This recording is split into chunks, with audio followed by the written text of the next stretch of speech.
Olá, queridos! Eu sou Letícia, diretora pedagógica da Kairos Consultoria Educacional, e hoje eu gostaria de compartilhar um pouco alguns detalhes e dicas a respeito da utilização do nosso material de linguagem 3+, recém-lançado.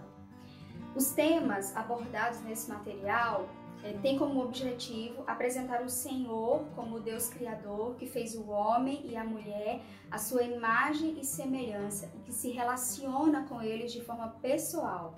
Apresentar a Bíblia como a maior obra literária da história da humanidade e, através do estudo das biografias, estudar também algumas doutrinas bíblicas e a erudição expressa na Palavra de Deus. Promover a alfabetização pelo método fônico, trabalhando a consciência fonológica, a consciência de fonemas, grafemas, de rimas, de aliteração e das famílias silábicas. Desenvolver a coordenação motora fina para a escrita, estimular diálogos, memorização de textos bíblicos, poemas, músicas, trabalhando a oratória da criança. E desenvolver a apreciação pela capacidade de falar, ouvir, ler e escrever. Na primeira atividade desse material será estudada a respeito da origem da linguagem. Para a introdução dos fundamentos da linguagem, é importante que os pais estudem, leiam os capítulos 1 e 2 do texto de Gênesis. Esses textos relatam a origem de todas as coisas. Diz que Deus criou todas as coisas através da palavra. A Bíblia relata: disse Deus, haja luz, e houve luz. É assim que a Bíblia nos relata em Gênesis. Deus se relaciona e se comunica e nos fez seres relacionais. A coroa da criação, o homem, foi feito por Deus de forma perfeita e plena, com seu aparelho fonador complexo e completo, capaz de falar e de se comunicar de forma inteligível. O próprio Deus visitava Adão no jardim do Éden todos os dias e conversavam. Imagine que coisa maravilhosa! Deus nos deu a linguagem para nos comunicarmos com Ele e com o próximo. Deus deixou a sua palavra escrita a fim de que conhecêssemos ao Senhor e sua história de redenção através da Bíblia. Para tanto, precisamos aprender a ler para ler a Bíblia e escrever a fim de que cumpramos o nosso chamado habilmente nessa terra.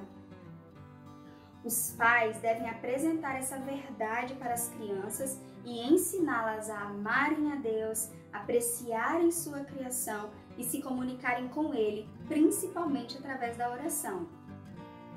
Após contarem a história, os pais devem recitar o versículo com as crianças e ajudá-las a memorizá-lo. Esse versículo pode ser relembrado em vários momentos do dia com a criança, durante vários dias se necessário, até que haja completa memorização e que a criança consiga recitá-lo com desenvoltura. Os pais podem imprimir o versículo e colocá-lo em algum lugar visível, no quarto da criança, na geladeira, na parede perto da mesinha de estudos, para que a criança esteja sempre tendo contato com o texto escrito. O estudo de palavras-chave é extremamente relevante para que a criança expanda seu capital lexical e tenha os primeiros contatos com os significados das palavras que fazem parte do vocabulário da disciplina ou de ensinamentos bíblicos expostos na história estudada. Serão trabalhados também o enredo da história, o caráter do personagem, o cenário onde a história se passa e a aplicação pessoal à vida da criança. Após o estudo dos fundamentos da linguagem, a origem do alfabeto é introduzida, a fim de que a criança comece a conhecer os grafemas e os fonemas de nossa língua. Nosso material privilegia o método fônico, que é tido como o mais eficiente método de alfabetização. Antes de apresentar as letras escritas e os seus respectivos nomes, trabalhe o som de cada letra com a criança. Isso será decisivo para um aprendizado mais eficaz. Apresente o alfabeto completo para a criança. Depois, comece com o estudo das vogais, prossiga com as consoantes regulares e, por fim, com as consoantes irregulares. Apresentaremos mais detalhes sobre esse estudo em outros vídeos. Se inscreva no nosso canal e acompanhe as nossas redes sociais para maiores informações e outros vídeos como este. Deus abençoe vocês!